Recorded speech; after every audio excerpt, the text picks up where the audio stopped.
우리나라만의 독특한 표현이 있는데 그거는 우리가 돈 많은 집을 잘 사는 집이다 이렇게 말하는 겁니다. 여러분, 돈 많은 집은 돈 많은 집이지 꼭 잘 사는 집이 아니죠.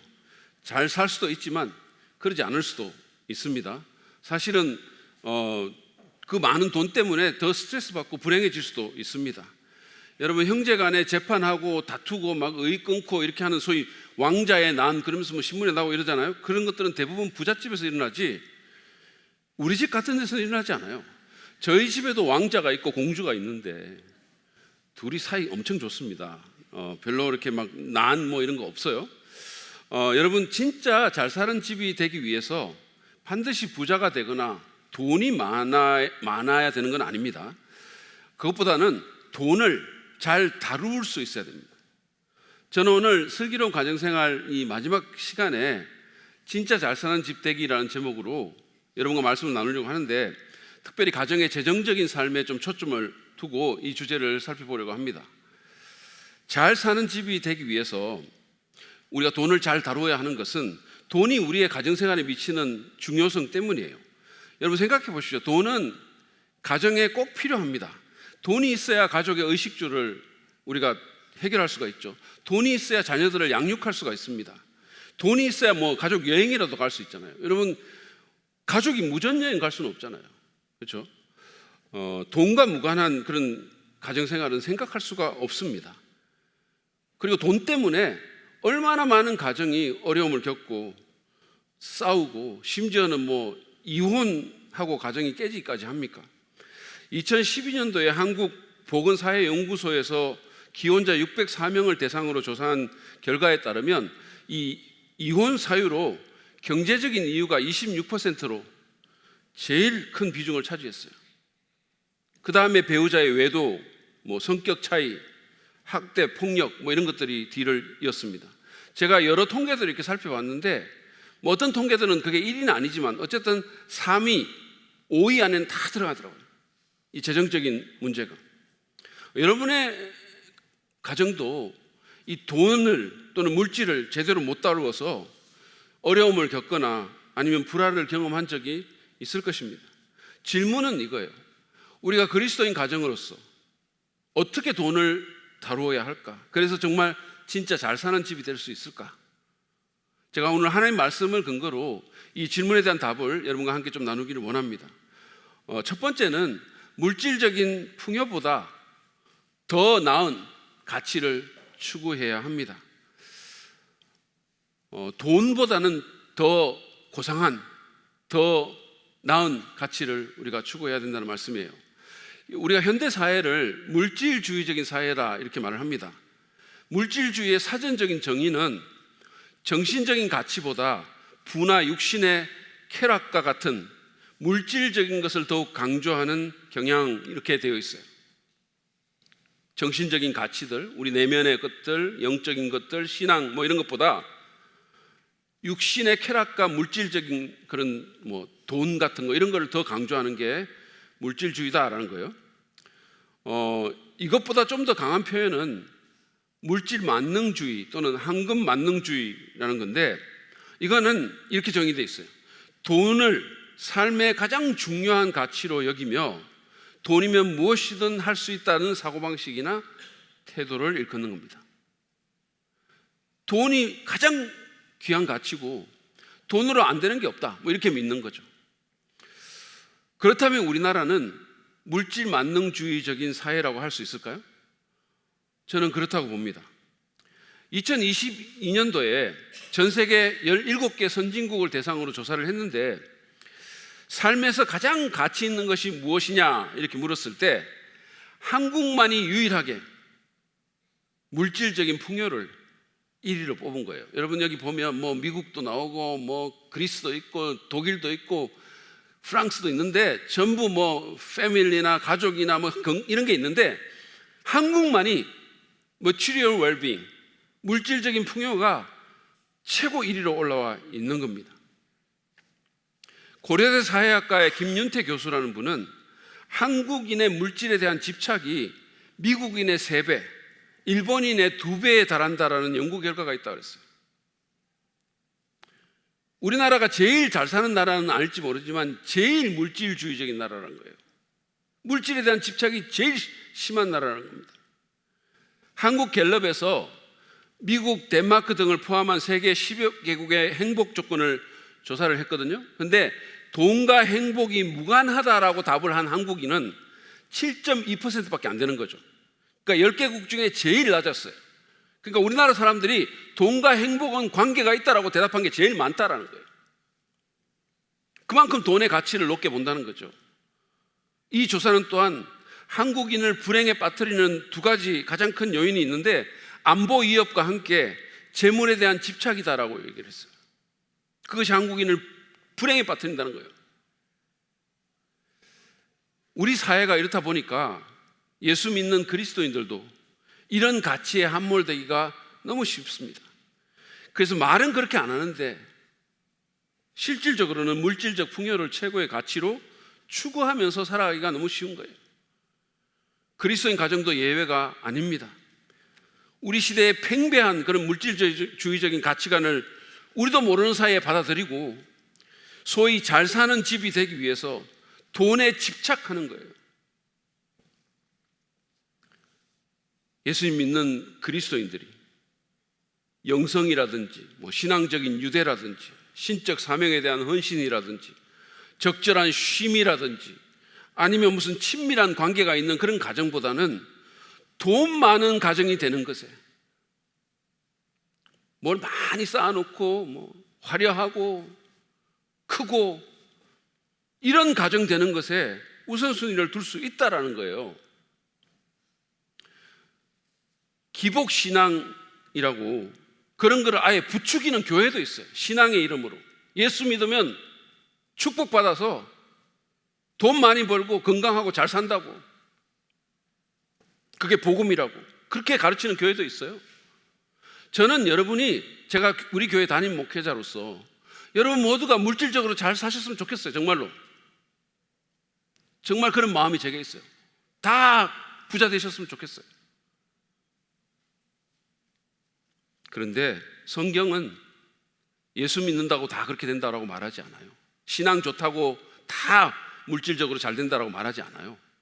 여러분, 사도 바울은 예수 믿기 전에는 재물이 많았던 사람이었을 거예요. 그런데 그분 예수 믿고 나서 완전히 그냥 물질적으로 쫄딱 망했어요.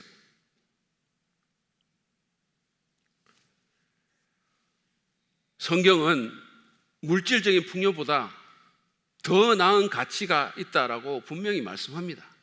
잠언 17장 1절을 보세요. 마른 빵 한 조각을 먹으며 화목하게 지내는 것이 진수성찬을 가득히 차린 집에서 다투며 사는 것보다 낫다. 여러분, 이 구절은 가난이 부보다 낫다라고 말하는 게 아닙니다. 여러분, 가난은 미덕이 아니에요. 성경은 가난 그 자체를 칭찬하거나 물질적인 부 그 자체를 정죄하지 않습니다. 하나님의 나라에서 경건한 부자들이 얼마나 큰 일을 했는지 몰라요. 그 성경에 나오는 사람들도 아브라함도 그렇고 다윗도 그렇고 다 부자였었어요. 그러니까 물질적으로 부하고 가난한 그것 때문에 무슨 영성이 나눠지고 이런 것을 얘기하는 게 아니에요.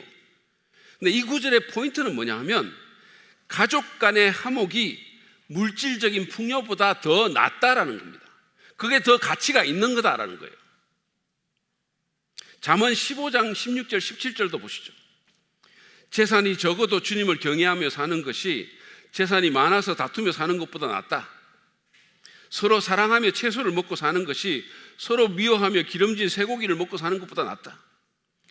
여러분, 이 구절은 쇠고기 먹는 게 나쁘다는 걸 말하는 게 아니에요. 이거 쇠고기 안 먹어야 되겠다, 돼지고기 먹어야 되겠다, 이런 뜻이 아닙니다. 채소 먹어야 되겠다, 이게 아니에요. 하나님은 우리에게 육식을 우리의 음식으로 주셨어요. 드십시오. 이 구절은 쇠고기 먹는 게 나쁘다거나 돈이 많으면 반드시 불행해진다라고 말하지 않습니다. 그러나 많은 재산이 반드시 행복과 평안을 주지 못하면 분명하다는 거예요. 오히려 많은 재산 때문에 서로 다투고 불안과 스트레스에 빠질 가능성이 더 많다는 거죠. 이 구절은 또한 주님을 경외하는 것과 서로 사랑하는 것이 물질적인 풍요보다 더 가치 있는 것임을 우리에게 말하고 있는 겁니다. 여러분, 우리는 물질적인 풍요보다, 물질적인 가치보다 하나님을 경외하고 가족 간에 서로 사랑하고 화목하게 하는 것을 더 우선된 가치로 알고 그런 가치를 실제로 추구하며 살아야 된다는 거예요. 이것이 참된 행복으로 가는 길입니다. 한 번은 제 아내가 우리 아들하고 통화를 하면서, 하느라 아빠 엄마가 돈이 없어가지고 다른 부모들처럼 너 재정적으로 잘 서포트 못 해줘서 정말 미안해, 이렇게 얘기를 했어요. 여러분, 우리 아들이 뭐라 그런지 아세요? 그걸 이제 알았어? 대학 시절 내내 돈 없어가지고 얼마나 힘들었는지 알아? 직장 구하는 동안 친구 집에 얹혀 살면서 눈치 보면서 정말 얼마나 힘들었는지 알아? 비참했어. 이렇게 말을 한 줄 아시죠? 안 했어요. 여러분, 우리 아들 어떻게 보십니까? 우리 아들이 어떻게 말하는지 아세요? 우리 아들이 사실은 고생 진짜 많이 했거든요. 지금은 안정이 됐지만 고생 많이 했어요. 근데 우리 집사람이 그래서 미안하다라고 얘기를 하니까 우리 아들이 이렇게 말했어요. 아니, 무슨 빚 안 물려준 게 어딘데? 여러분, 우리 아들 괜찮지 않습니까? 미혼이에요.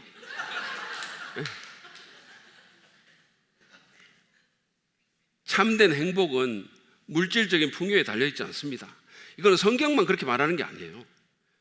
제가 아까 우리나라가 물질적인 풍요를 가장 가치 있는 것으로 여긴다라는 그 통계를 얘기를 했는데, 아이러니하게도 2022년 5월에 발표한 UN 세계 행복지수 그 통계에서 우리나라의 행복지수가 10점 만점에 5.85점이에요. OECD 국가 중에 최하위입니다. 돈을 그렇게 집착하고 막 돈이 제일 낫다라고 말을 하는데 행복지수는 제일 낮다는 거예요. 행복과학 분야의 세계적인 권위자인 에드 디너 미국 일리노이대 교수가 행복에 대한 오해 중에 하나는 돈이 있으면 행복할 것이라는 믿음이라고 그랬어요. 그러면서 그분은 가난에서 벗어나는 돈은 우리를 행복하게 하지만 돈이 계속해서 우리를 행복하게 하지는 않는다 그랬어요. 그러니까 정말 가난한 거 있잖아요. 그래서 막 힘들고 이런 데서 나오는 돈은 우리를 행복하게 할 수 있는데 어느 수준이 넘고 그러면 그게 계속해서 우리를 행복하게 해주지 않는다는 거예요. 이분은 또한 사회적인 관계나 심리적인 안녕이나 건강 등 다른 가치를 키우지 않으면 결코 행복할 수 없다라고 얘기를 하면서 사회적인 지위나 경쟁에 너무 집착하지 말고 내면의 즐거움에 더 관심을 두라라고 우리 한국 사람들한테 충고를 했어요. 여러분의 가정이 물질적인 가치관을 신봉하지 않도록 주의하시기 바랍니다. 돈보다는 하나님을 섬기고 예배하고 하나님 사랑하고 물질적인 풍요보다 가족 간의 사랑과 화목을 더 추구하는 우리 가정들이 되시기를 바랍니다. 여러분, 예수님께서 말씀하신 것처럼 의식주에 대한 염려보다 하나님의 나라와 그 의를 먼저 추구하는 우리가 되어야 됩니다. 그러면 다른 모든 것을 더하시겠다고 약속해 주셨잖아요. 그리고 우리 자녀들에게도 그런 가치관을 가르치고 삶으로 보여주는 우리가 될 필요가 있어요. 제가 아까 그런 얘기를 했잖아요. 어떤 교회가 재정을 어디에 쓰는가, 이게 그 교회의 신앙 고백이다 그랬잖아요. 우리 신앙 고백도 돈으로 많이 나타나요. 우리가 자녀들한테 한마디 말하지 않아도 우리가 돈을 어떻게 쓰고 돈에 대한 태도를 어떻게 가지느냐가 그 아이들한테 설교를 하는 거예요. 전해지는 메시지가 있는 겁니다. 내가 아무리 무슨 하나님 사랑하고 영적이라고 말해도 내 돈이 내 신앙의 진실을 말해준다는 거예요. 그러므로 여러분, 돈에 매여 사는 것이 아니라 더 큰 가치 안에서 그것들을 활용하십시오. 다스리십시오.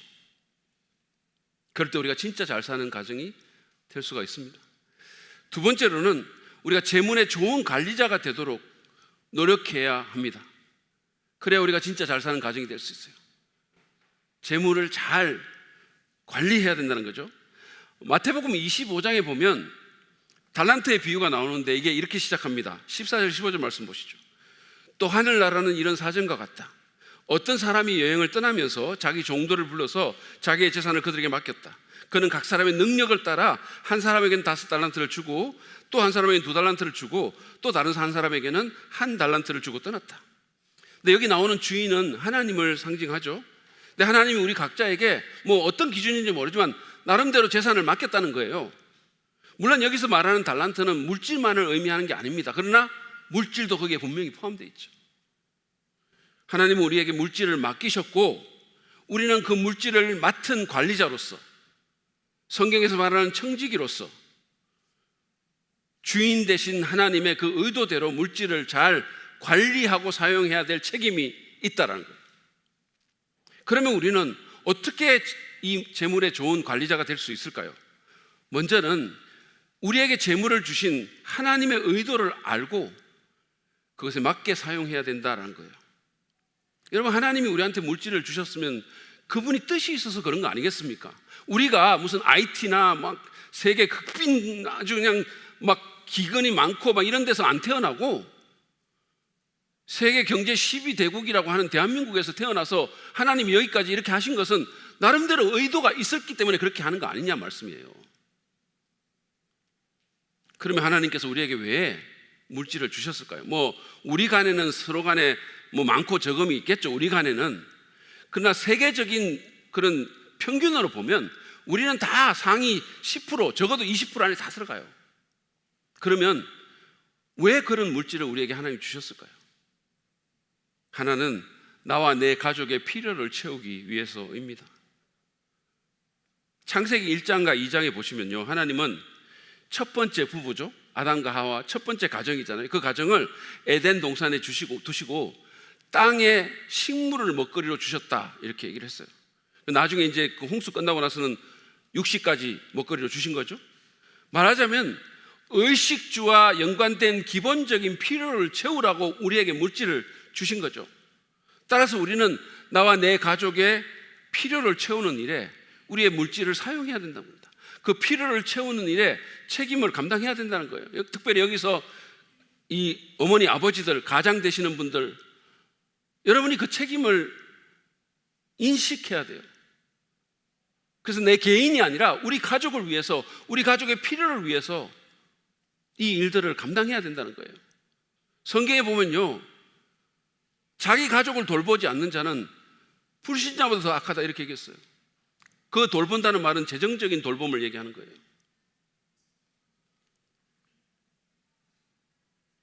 우리 가족의 필요를 채우는 일에 물질을 사용해야 됩니다. 근데 문제는 이 필요가 아니라 사치스러운 욕망을 위해서 쓰는데 문제가 있는 거죠.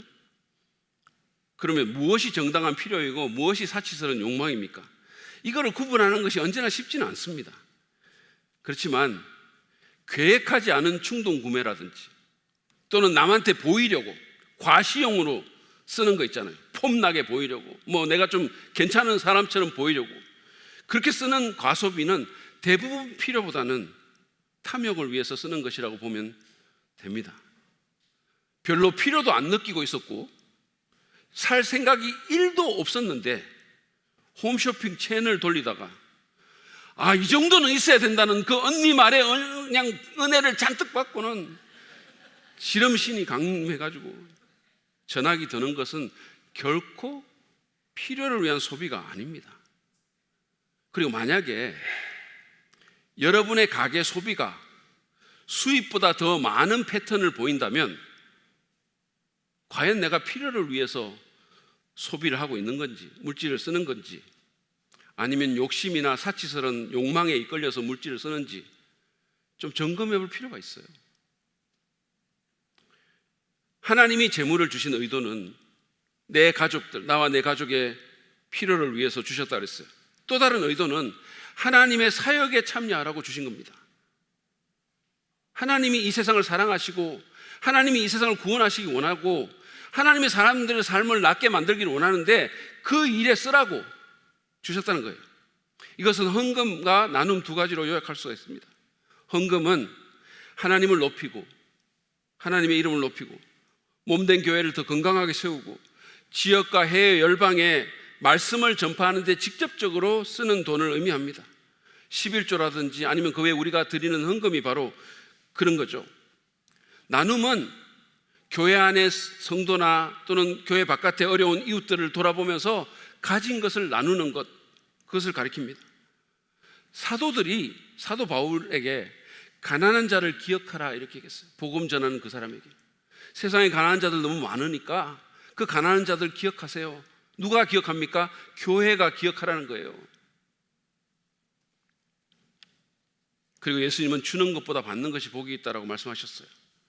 여러분, 우리는 나와 내 가족만이 아니라, 또 우리 교회는 우리 교회만이 아니라 어려운 자들을 기억하고 그들과 물질을 나눌 필요가 있습니다. 그거 위해서 하나님이 우리한테 주신 거예요. 우리 교회 성도들 가운데는 지금도 국제 어린이 구호단체인 컴패션을 통해서 가난한 나라의 어린아이들을 후원하는 그런 분들이 있고 그런 가정이 있을 겁니다. 제가 홈페이지를 찾아봤더니 이게요, 컴패션 선데이를 한 지가 벌써 13년이 된 거예요. 세월이 이렇게 흘렀어요. 그 당시에 계셨던 성도님들은 기억하시겠지만 예고 없이 차인표 씨가 예배에 와가지고 모두가 놀랐어요. 그때는 상가에 있었기 때문에 예배당도 조그만 했거든요. 근데 그 조그만 데 차인표 씨가 온 겁니다. 그래가지고는 어떤 한 성도가 예배를 드리다가 자기 옆에 평소에 못 봤던 우람한 팔뚝이 있어가지고 여기서 봤더니 차인표 씨인 거예요. 그분이 예배 드리기가 너무 힘들었다 이렇게 얘기했어요. 아무튼 그때부터 13년 동안 꾸준히 가난한 아이들을 후원한 분들이 여기 계시죠. 여러분 너무 잘하셨어요. 정말로 잘하셨어요. 제가 때가 되면 컴패션 선데이를 한 번 더 하려고 생각합니다. 제가 여기 건축해가지고 올 때부터 우리 교회에서 한번 다시 해야 되겠다는 생각을 하고 있어요. 여러분들에게 참여할 기회를 드리고 싶어서 그런 거예요. 요즘은 이 반려동물 열풍이 불어가지고 사람보다 동물에 더 신경 쓰고 그게 더 투자하는 경향이 있는데, 성경은 동물보다는 사람에게 더 신경 쓰라고, 사람에게 투자하라고 권면합니다. 여러분, 제가 이렇게 동물에 대해서 뭐라고 얘기하는 게 아니고 우리의 우선순위에 대해서 얘기를 하려고 하는 거예요. MBC 앵커 출신인 조정민 목사님이라는 분이 자기가 목회하는 베이직 교회에서 집에 강아지하고 고양이 키우는 사람들은 그 숫자만큼 컴패션의 어린이들 후원하라고 이렇게 도전을 한 거예요. 그 말을 듣고 그 교회 성도인 개그우먼 이성미 씨가 아이 4명을 후원하게 됐다는 거예요. 그 집에 아마 이 강아지 고양이가 4명, 요즘은 말이라고 할 수도 없고 4분이 계신 것 같아요. 그래서 지금은 그분이 20명의 아이들을 후원하고 있어요. 재물의 좋은 관리자가 되기 위해서 우리는 우리에게 재물을 두신 하나님의 그 의도를 알고 그 의도대로 재물을 써야 됩니다. 뿐만 아니라 또 좋은 관리자가 되기 위해서 우리는 재물을 지혜롭게 관리해야 돼요. 규모 있게 쓰고 저축하고 미래를 위해서 투자하는 것 같은 그런 거죠.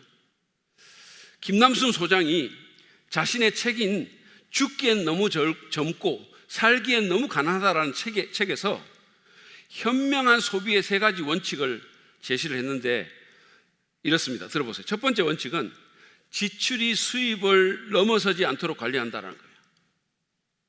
내가 버는 것 이상으로 쓰지 않으려고 그걸 관리하라는 거예요. 빚내서 소비하지 말라는 겁니다. 요즘은 신용카드로 소비를 하기 때문에 빚지기가 너무 쉬워요. 우리가 대출하고 빚지고 이런 것들 제가 이해는 하는데요. 요즘 사회가 그렇잖아요. 근데 이해는 하는데 제가 여러분한테 부탁드려요. 여러분 자신을 위해서 함부로 빚지지 마세요. 빚지면 결국은 재주의 종이 되는 겁니다. 빚을 지면 그게 결국은 우리를 얽매는 거예요. 자유를 잃어버리는 거예요. 버넌 아빈티지라는 분은 신용카드를 쓰려면 매달 일시불로 쓰라 그랬어요. 그리고 너무 많은 신용카드 다 잘라라고, 없애라고. 두 번째는 소비를 통제해서 매달 목표 금액 이상의 저축을 한다라는 거예요. 지출이 수입을 넘어서지 않도록 관리할 뿐만 아니라 소비를 통제를 해가지고 매달 목표 금액 이상의 저축을 한다는 거죠.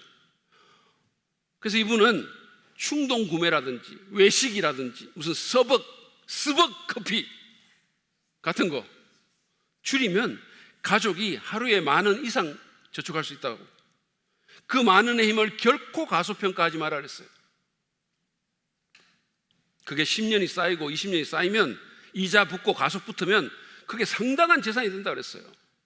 그분이 제가 이렇게 계산한 거 봤더니 하루에 이게 가족이 20,000원만 세이브 해가지고 하면 뭐 억대가 넘는 돈이 남아요.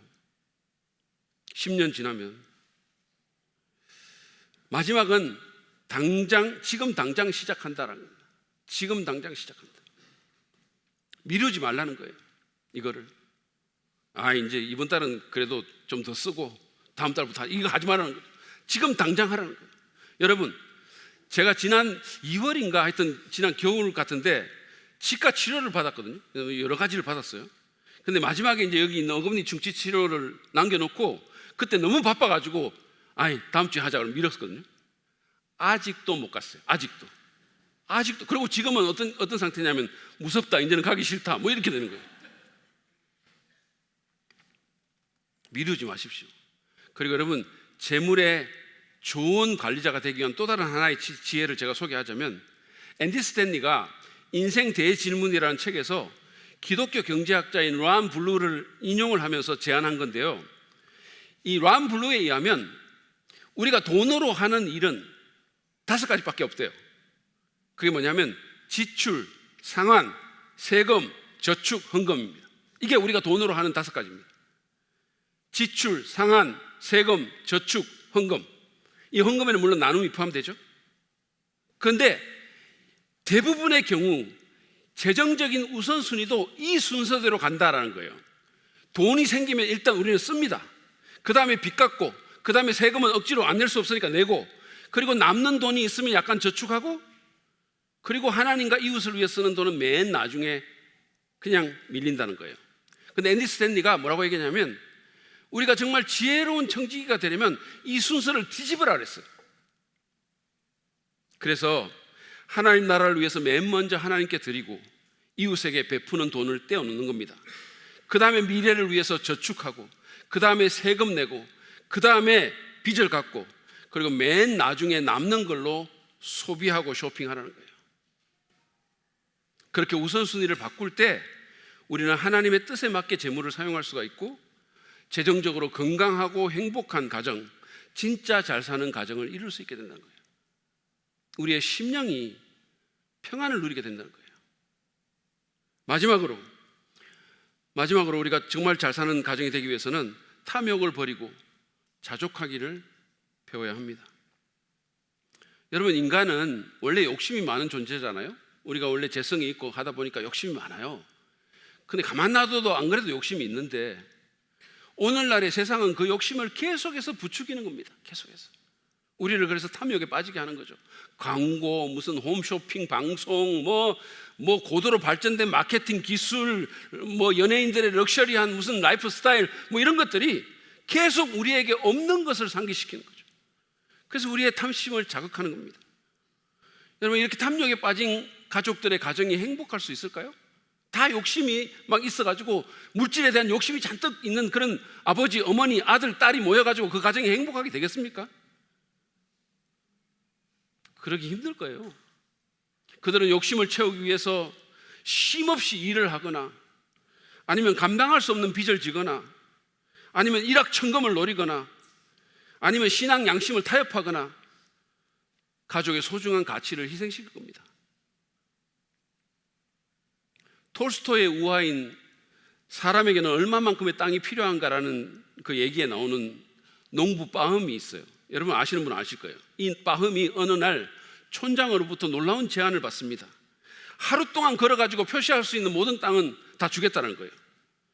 그래서 이 빠흠이 쉬지 않고 앞으로 걸어 나갔어요. 왜냐하면 밟으면 밟을수록 자기 땅이 되니까. 쉬는 것은 그 땅이 그만큼 줄어든다는 걸 의미하잖아요. 그러니까 쉬지 않고 한 발짝이라도 더 걸으면 그 땅이 더 넓어지니까 입에서 단내가 나고 현기증이 막 어지럽고 막 이러면서도 계속해서 걸었어요. 그러면 걸을수록 욕심은 더 커져간 거죠. 땅은 더 늘어나는데 욕심은 더 커져갔어요. 결국은 해가 지기 시작할 즈음에야 뒤를 돌아가지고 목숨을 건 질주를 했습니다. 숨을 헐떡이면서 돌아온 바움에게 이 촌장은 참으로 엄청난 땅을 취했다라면서 대단한 일을 했다고 칭찬했어요. 그 말을 듣는 순간 이 바움은 피를 토하면서 쓰러져 죽었어요. 그에게 돌아간 땅이라고는 겨우 그의 관이 묻힐 반평의 땅이었어요. 여러분, 이 얘기는 탐욕이 얼마나 부질없고 위험한가를 우리에게 깨우쳐 줍니다. 여러분, 이거는요 그냥 옛날 얘기가 아니에요. 우화가 아닙니다. 우리는 오늘날 우리 주변에서 이 빠음을 수도 없이 봅니다. 아니, 우리 자신이 그 빠음일 수 있어요. 정신없이 다른 거 모든 거 희생하면서 조금의 재물을 더 얻으려고 미친 듯이 사는 거예요. 예수님은 누가복음 12장 15절에서 산과 모든 탐심을 물리쳐라. 사람의 생명이 그 소유에 넉넉한 데 있지 아니하니라 라고 말씀하셨어요. 인생이 무엇인지를 너무도 잘 아시는 그 주님이 사람의 라이프가, 사람의 인생이 그 재물에 넉넉한가 상관없다 이렇게 얘기했어요. 사도 바울은요 골로새서 3장 5절에서 탐욕은 우상숭배라고 말을 하면서 그거를 죽이라라고 얘기했어요. 굉장히 과격한 말이죠. 그걸 안 죽이면 우리가 죽으니까. 그러니까 탐욕을 죽이라는 거예요. 여러분, 우상숭배의 결과가 뭡니까? 허망함과 실망과 멸망이에요. 우리는 이 위험한 탐욕을 버리고 자족하기를 배워야 합니다. 바울은 자신이 비천하거나 풍부하거나 어떤 처지에서도 스스로 만족하는 법을 배웠다라고 말을 하면서 디모데전서 6장 6절에서 이렇게 말합니다. 자족할 줄 아는 사람에게는 경건은 큰 이득을 줍니다. 여러분, 생각해 보세요. 가진 것이 많지 않지만 그것에 만족하는 사람과 수많은 것을 가졌지만 만족하지 못하는 사람, 그 둘 중에 누가 더 행복할까요? 누가 더 부자입니까? 누가 진짜 부자입니까? 뭐 엄청난 걸 많이 갖고 있는데 뭐 옷도 종류대로 다 있는데 입을 옷이 없다 이거. 또 하나 뭐 이렇게 생각하는 사람이 정말로 부자입니까? 그 사람이? 제가요 우리 집사람 이거 말하지 말라고 그랬는데, 아니 제가 제 아내에 대해서 정말로 감사하는 게 뭐냐면, 하나님께 감사하는 것은 욕심이 없어요. 우리 집사람은 물욕이 별로 없어요. 그래서 가진 것에 온전히 만족한다는 거예요. 그게 얼마나 감사합니까? 원래 돈하고 별 상관없는 직업까지 남편을 하고 같이 사는 사람으로서 딱이죠. 예전에 기름 냄새 푹푹 나고 문도 잘 안 열리는 그런 중고 마티즈 타고 다닐 때도 정말로 만족했고, 그 차의 안전 상태를 걱정한 한 고마운 분이 선물해 주신 아반떼를 타고 다닐 때도 정말로 만족했어요. 지금 우리가 살고 있는 집에 대해서도 완전 만족입니다. 완전 만족이에요. 2, 3만 원짜리 무슨 뭐 신발, 뭐 옷가지 같은 거 정말로 만족하고 있어요. 다 만족합니다. 그래서 제 아내 같은 사람이 있으면 한국 경제가 돌아가겠나 이런 생각이 제가 들어요. 광고도 잘 안 맥혀요. 무슨 영업도 소용없습니다.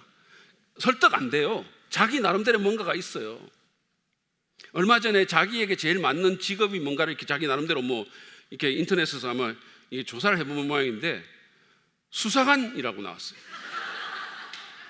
여러분은 지금 수사관 사모님과 함께 교회를 세워가고 있는 거예요. 굉장히 철저합니다. 그리고 자존감이 높고 허영심이 없어요. 가진 것에 그냥 만족이에요. 다 만족해요. 근데 제게 대해서만 조금 덜 만족해요. 여러분, 우리는 가진 것에 만족하기를 배워야 됩니다. 자꾸 이웃집이나 무슨 지인들과 비교해가지고 상대적인 박탈감에 시달리면서 불행해지기를 거쳐야 되는 거예요. 비교하지 맙시다. 비교에는 승자가 없어요. 근데 제가 이런 말을 하면 어떤 분들은 이론적으로는 동의가 되는데 실제로 자족이 안 된다라고 말할 수 있죠. 빌립보서 4장 11절 12절에 보면요, 사도 바울이 자기가 자족하는 법을 배웠다 이렇게 얘기했어요. 그 말은 삶의 경험을 통해서 훈련하고 그 비결을 습득했다라는 거죠. 저절로 된 게 아니라는 거죠. 하루아침에 된 것도 아니고. 여러분, 우리가 가진 것에 만족하도록 훈련해야 돼요. 우리 정신을 훈련하고 우리의 영혼을 훈련해야 됩니다. 13절은 더욱 근본적인 방법을 제시합니다. 나에게 능력을 주시는 분 안에서 나는 모든 것을 할 수 있습니다. 유명한 구절이죠. 내게 능력 주시는 자 안에서 내가 모든 것을 할 수 있다. 이거는 뭐 그리스도인이 뭐든지 할 수 있다 이런 뜻이 아니고, 맥락에 의하면 어떤 형편에든 자족할 수 있다는 거예요. 바울은 자기에게 능력 주시는 그 그리스도 때문에 자족할 수가 있었어요. 우리가 하나님과 동행하는 가운데 우리의 모든 것이 되시는 그리스도를 바라보고 의지한다면 우리는 우리가 가진 그 형편대로 만족할 수 있다라는 겁니다. 여러분, 그리스도를 가졌으면 다 가진 거예요. 그분은 우리에게 뭐가 필요한지를 아시고 뭐가 좋은 줄도 다 아시는 분이세요. 그리고 우리에게 필요한 것을 주실 수도 있는 분이시잖아요. 그분은 우리의 삶을 소유에서 존재로, 그리고 사명으로 업그레이드 시킬 수 있는 분이세요. 재물이라는 삶의 비본질적인 것에 대한 집착에서부터 우리를 해방시킬 수 있는 능력을 가지신 분이 그분이세요.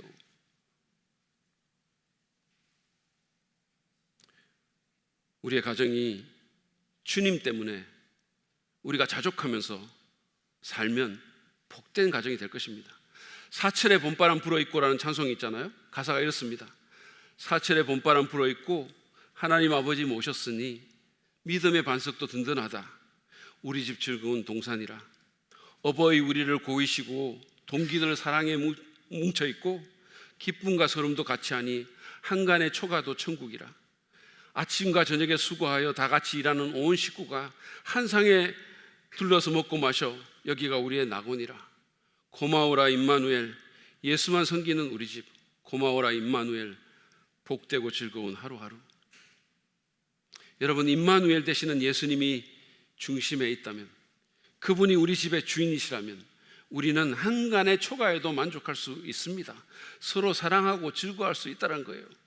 그러면 우리는 덧없는 재물이 아니라 오직 우리에게 모든 것을 후히 주셔서 누리게 하시는 하나님께 소망을 두고 살 수 있게 되는 거예요. 인생의 초점이 올바라진다는 거예요. 그리고 그 주신 물질로 그분의 의도대로 선한 일을 많이 하고 좋은 일 하고 주의 영광을 위해서 베풀고 나눌 수 있게 될 것입니다. 진짜 부자로 살 수 있게 될 것입니다. 그런 축복이 여러분과 여러분의 가정에 다 있으시기를 간절히 바랍니다. 오늘 우리가 돈을 잘 다루어서 진짜 잘 사는 집이 되려면 물질적인 풍요보다 더 나은 가치를 추구하고 재물의 좋은 관리자가 되도록 노력하고, 어떤 형편이든 간에 우리에게 능력 주시는 자 안에서 탐욕을 버리고 만족하기를 배워야 함을 우리가 오늘 말씀을 통해서 알게 됐습니다. 이 시간에 우리의 마음을 빼앗고 우리를 얽매는 그 물질이라는 거짓 주인을 내려놓고 참 주인 되신 예수 그리스도께 나아갑시다. 그분에게 집중하고 그분으로 인해서 만족하고 그분의 의도대로 물질을 사용하는 우리가 되겠다고, 우리 마음에 참 기쁨이 되시는 우리의 주인 되시는 그 주님께 헌신하는 마음으로 이 시간 찬송하기를 원합니다. 내가 주인 삼은 모든 것을 내려놓고 내 주 되신 주 앞에 나아가서 내가 사랑했던 모든 것 내려놓고 주님만 사랑하겠습니다. 그 사랑의 기쁨으로 살겠습니다. 우리 그런 마음으로 함께 찬송하며 나아갑니다.